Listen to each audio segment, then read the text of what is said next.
Hello, brothers and sisters. We are continuing to build up this temple made of human stones, us. And we are continuing with the second wall we are building right now, the wall of support. We've moved from more passive to active roles. Passive in a sense that we've looked at who we are, we've looked at what love is, we've also looked at these attitudes of not hurting and not judging the weaker brothers or sisters.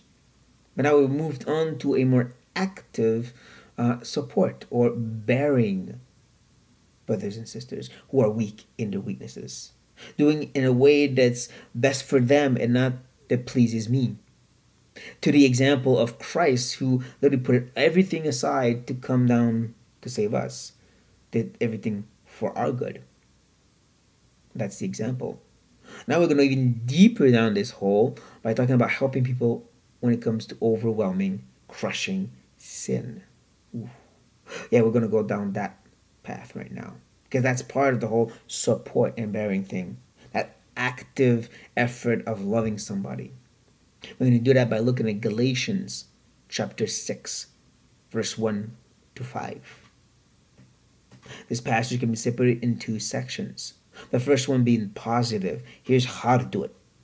But then from 3 to 5, it seems more a bit negative and focus on here's not how to do how to not do it. We'll get to that. For now, we're going to focus on this call to how we help those who are overwhelmed by sin. So we'll start in verse 1. Verse 1 tells us, brothers. Take note of that. Take note that he's talking about brothers or sisters, and he doesn't say pastors, elders, people who are trained in biblical counseling. He doesn't. That's interesting. He's calling for you, for me, for anybody in the church. Now, he does add, you who are spiritual. Now, it's debate between what he's really saying by you who spiritual. He's clearly not presenting a higher degree or being better, but we saw it in Romans 15, decided that those who are strong and those who are weak in their weaknesses. And there's definitely people being weak in verse 1 here, we'll see. So I do believe this idea of spiritual is not just, well, we are all spiritual, but he is calling for certain maturity before you go into help, certain spiritual strength before you do this. And I think that because the person he's presenting is going to be desperately in great need and not just any new believer can do this. I've known so many stories of well meaning brothers and sisters, so new, still young and weak in the flesh, trying to help others and end up being crushed under the same sin. And Paul will actually even talk about that at the end of this verse. Now, I think that when he talks about you who are spiritual, which seems to be an add on to just make us think of you who are stronger, you who are standing up while your brother or sister are on the floor crushed by sin, you're the one who should be helping them. Again, this isn't just a call for those who have special training. This kind of goes against our typical modern mindset, right? This is the job for the pastor, for the elders, for the counselors. Paul, under inspiration, says, no, that's a job for you guys, for anybody who has this maturity. And like we said last time, it is necessary to recognize the work that God has done in our lives. The kind of maturity He's built in us after a few years or decades of serving the Lord. It's not prideful, it's recognizing God's work. So awesome. We should be helping. Helping who? No.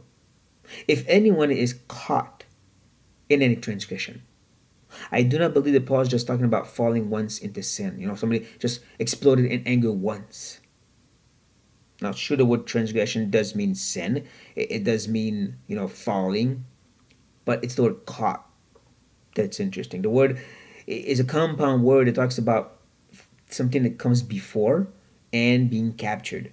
It seems to be talking about a pre-laid plan, really fancy trap, if you will, like we see in a lot of movies and cartoons and comic books, a really distinguished and fancy trap in which the hero will be caught up in. I believe he's talking about this kind of repetitive sin or overwhelming sin, like I've been talking about. We're talking about somebody who's got a sin pattern that they can't unlock, undo, that they're trapped in that net and they can't seem to break out of it. The enemy really has got them. He's got his claws in them. And that's your call to go help them. He adds to this that we should restore him in a spirit of gentleness. And there's two things here. The word restore. The word restore is actually a medical term that talks about reconnecting dislocated members. We're talking about really restoring the person's ability to use his body. It's also sometimes used to talk about fixing broken things, like in the Gospels when John and James are repairing their nets when Jesus is passing by. That's also the same Greek word here. It's really making sure something is functioning again, something is fixed, but to be able to keep working. We're talking about a long-term process here, an invested process, like we've been seeing before. You do it for their good, for their building up. This isn't just I pick you up from falling, dust you off, and say good luck. This is I realize that this net has not only brought you to the floor, but done some damage to you, and you're gonna need help maybe to walk for a while, and to heal, and for you to be there in the long term. This might even require, even when you do finally get free, that I keep doing the follow up like a doctor would do. Is everything still okay? Do you have any kind of repercussions? Because that's what sin does, brothers and sisters. We need to take it serious. Sin is not just falling once. It's not just I fell into sin. It creates scars. It creates patterns that causes great harm and will need great healing. This is the call that's giving to us. Now he adds to that it must be done with a spirit of gentleness. Gentleness is actually holding back power.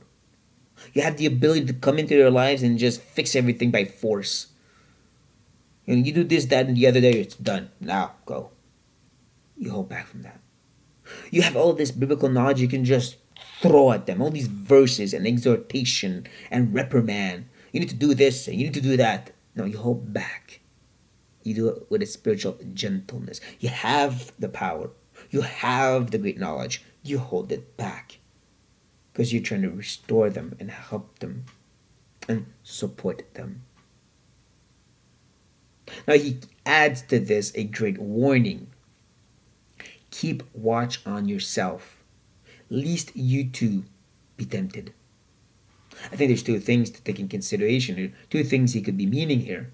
The first is, like I said, sometimes when you're trying to help somebody, you end up falling to the same sin with them. Someone who's struggling with sexual sin, if a sister goes help him, they might both fall into that sexual sin. I'm just giving a random example here. But I think there's also this temptation of pride, arrogance, of being harsh or judgmental with this brother or sister and this sin that's overwhelmed them. Now, I will confess it has happened to me on more than one occasion. Especially when we're talking about certain sins that I would never be attracted to, never want to have a desire for. And they think, what's your problem? Gotta watch your heart. Let's be honest enough to admit that when it comes to certain sins, we can't understand why that person would ever do that. That's a disgusting sin. That's judgmental. Keep your heart from that kind of pride. That kind of boastful arrogance of that's a sin I would never do. Keep your heart from that temptation. Because you're no good to them then. Now, from this specific call, he goes to a more general call, kind of wraps it up, this positive call to help, in verse 2, by saying what we've already been saying, bear one another's burdens. That's it. Just be the one that's under their shoulder. Be the one that helps them move along.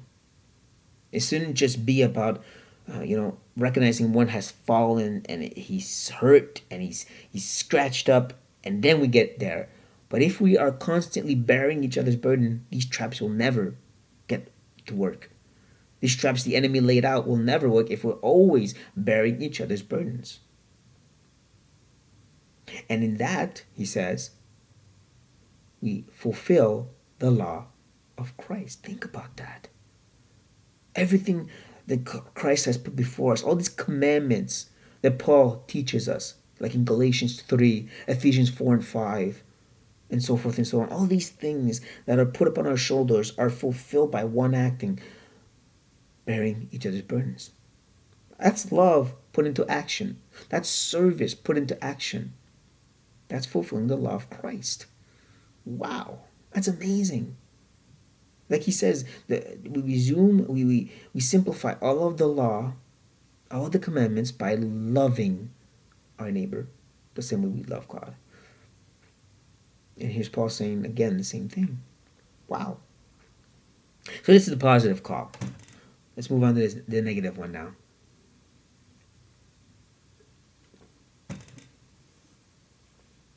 Now here's the thing. I think it's a negative call from verse 3 to 5, but not everybody agrees. And see, some see in verse 2 and verse 5 two different realities. One where you are called, where Paul is saying that we carry our own burdens, and there's other burdens that we can share. You know, a bit like a soldier will have their personal backpack, but then as an army, they'll all carry something to, like a cannon, to an attack. But here's the problem with that. The word in verse 2, burden, that's the one that's the backpack. And in verse 5, the word load is actually the idea of a big freight ship. So when he says that we bear his own load, he's not talking about a backpack here. He's talking about a ship. Why would Paul say that we should be carrying our own ship, but the backpacks, that's the one we should be sharing? See, there's something wrong here with this notion that Paul would be teaching that there's certain things we keep to ourselves and certain things we can share with others. It doesn't work.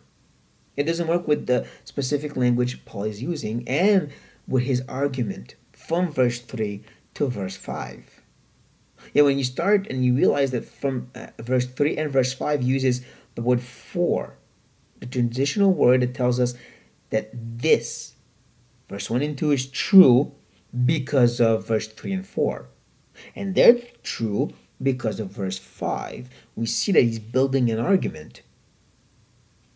But it's, as we will see, it's a negative focus. It's a contrast between this idea of supporting to this idea of not supporting. So let me show you what I mean.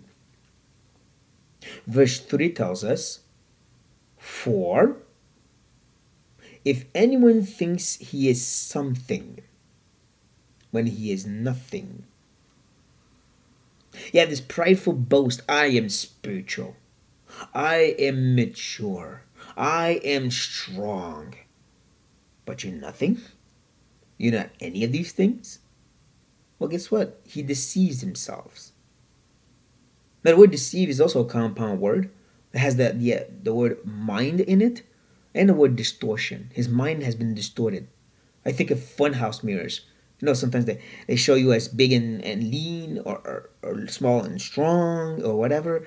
It's twisted. It's corrupt. You think you're a big, strong, spiritual Christian. You're mature. But in reality, you're not. You're nothing. You're lying to yourself. This is how Paul is beginning this conversation. He has been calling the brothers who are spiritual and saying this is how you're going to know it. By the fact that with gentleness you restore. You watch over your heart and you bear each other's burden. That's going to show you spiritually strong. But on the flip side, if you think you're something and you are nothing, then you're lying to yourself. And he keeps moving on from that. He says, but, there is something here. There is a possibility. But let each one test his own work. And this idea of testing is really putting in the fire. You put it in the fire, you see what comes out of it. How much gold really is there? How much maturity is really there? How much strength? And then he adds, and then his reason to boast will be in himself alone. So maybe, yeah, you have a certain spiritual strength. a certain maturity. But that boasting, that I have succeeded in the test, I was put in the fire, it's all gold. Well, it's for himself alone. Do you see the repetition here? Paul piling on two main synonyms that's about loneliness, about singleness, about you, yourself, and you. Him alone, himself alone. Just puts them there at the end of that phrase. It's all about you. So maybe you're not lying to yourself, and you have a certain spiritual strength and maturity. You can fast and pray for hours and days and weeks. You have this great ability to preach the gospel, and you're not afraid of anybody. But that's just for yourself. And then he adds, and not in his neighbor.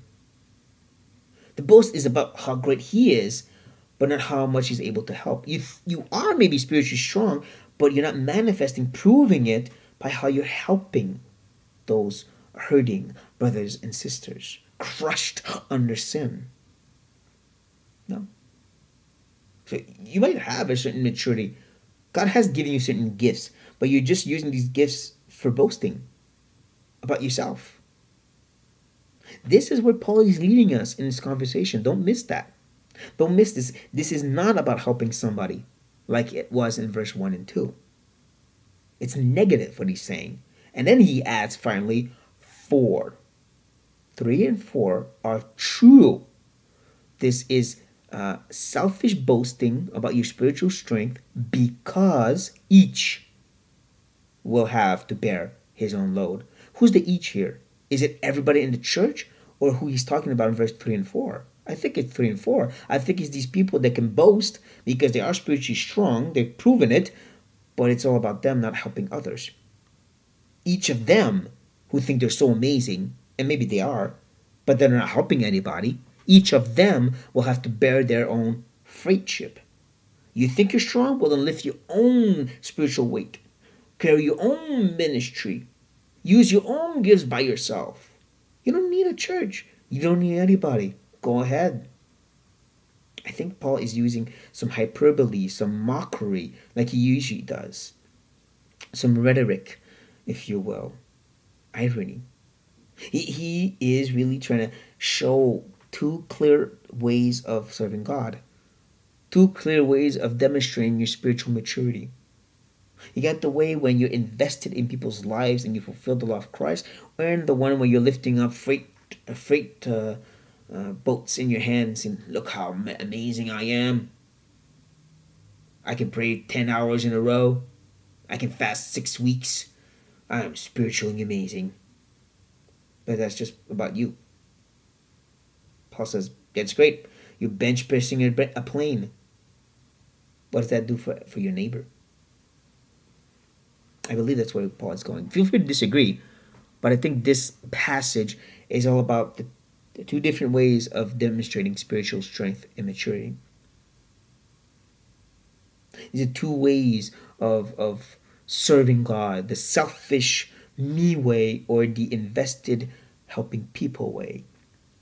And then Paul is leading it in the second one, saying that's the one that fulfills the law of Christ. And this we need because we live in a very selfish mentality. The Christian church here in the West is very much focused on my gifts, my abilities, my ministry, me. Look how amazing I am. We need texts like these. We need to be building this wall within our churches and our own hearts. A reminder that if you really are spiritually mature and strong, get invested in people's lives. Help those who are being overwhelmed by sin in a humble, gentle, non-judgmental way, doing it for their good, their way, how they need it, not pleasing yourself. Bear their burdens in that way, in the long run. And in that you fulfill the law of Christ. True spiritual strength is not how much things you do, but how many people you can help. How many brothers and sisters are you helping and supporting? Think of Paul when he was supporting churches after churches after churches. Even churches he never started, like Colossians, he was supporting them in prayer and in writing to them, investing in their lives. That is our call, brothers and sisters. This is our second wall of support in spiritual maturity. Let that sink in. And may the Lord help us to fulfill the Word of God in this way. With this said, be blessed.